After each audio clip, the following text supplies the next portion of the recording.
ایک بزرگ کا واقعہ ہے کہ وہ کاروبار کے لیے، روزگار کے لیے ایک بار کسی جنگل سے گزر رہے تھے اور کام کے لیے گھر سے نکلے تھے. عبادت گزار بھی تھے مگر ظاہر روزی بھی کمانی تھی. مگر اچانک انہوں نے ایک منظر دیکھا کہ ایک لومڑی ہے، بڑی فربا ہے، تر و تازہ ہے، اور اس کے ہاتھ پیر بھی نہیں ہے اور وہ اندھی بھی ہے. اب حیران ہو گئے کہ اس کے پاس تو نہ ہاتھ پیر ہیں، نہ آنکھیں ہیں، نہ دیکھ سکتی ہے، نہ چل پھر سکتی ہے، تو یہ کھاتی کیسے؟ اس کے کھانے کا انتظام کیسے ہوتا ہوگا؟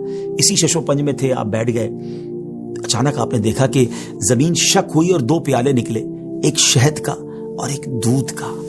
مگر آپ پھر سوچنے لگے کہ یہ پیالے تک پہنچے گی کیسے؟ اب کیا ہوا کہ تھوڑی دیر بعد انہوں نے دیکھا کہ قریب پہاڑ سے ایک سفید چہرے والے نورانی بزرگ وہ اوپر سے تشریف لائے اور اپنے ہاتھوں سے لومڑی کو یہ دونوں پیالے پلائے. پھر پیالے زمین کے اندر چلے گئے اور وہ بزرگ واپس جانے لگے. تو یہ جو عبادت گزار شخص تھے، بزرگ تھے، یہ دوڑے اور جا کر ان کا دامن تھام لیا کہ حضور آپ تعارف تو کرمائیں، آپ کون ہیں اور آپ کیوں یہ آئے تھے اس لومڑی کو یہ کھانا کھلانے؟ تو انہوں نے کہا کہ میں اللہ کے فرشتوں میں سے ایک فرشتہ ہوں اور میری ایک ڈیوٹی ہے کہ میں صبح و شام یہاں پر آؤں اور اس لومڑی کو اپنے ہاتھوں سے جو غذا ہے وہ کھلاؤں. ان بزرگ کی تو جس کو کہنا کہ طبیعت ہی چینج ہو گئی کہ جو رب اس لومڑی کو اس حالت میں بھی روزانہ رزق دے سکتا ہے وہ تو مجھے بھی رزق دے گا، مجھے کیا ضرورت ہے کام کاج کے لیے تکلیف اٹھانے کی. آپ جنگل میں چلے گئے اور اللہ کی عبادت میں مصروف ہو گئے. کئی دن عبادت کی، 7 دن ہو گئے مگر کچھ کھانے کو نہ ملا.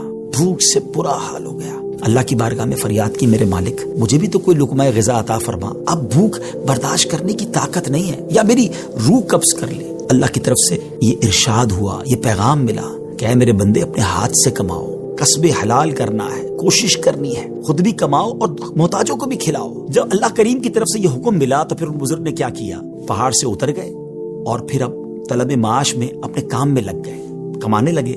آدھا خود کھاتے، آدھا محتاجوں میں تقسیم کرتے. اس واقعے سے سیکھنے کو یہ ملا کہ یہ دنیا عالم اسباب ہے.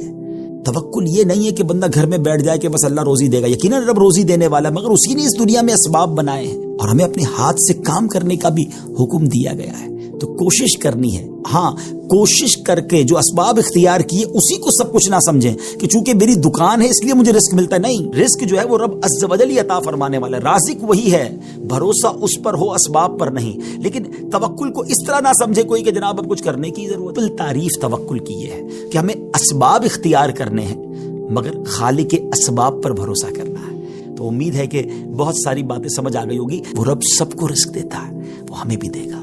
اللہ کی قدرت پر یقین رکھیں، اس پر بھروسہ رکھیں اور اس کی بارگاہ میں دعا کرتے رہیں. حرام کے قریب نہ جائیے.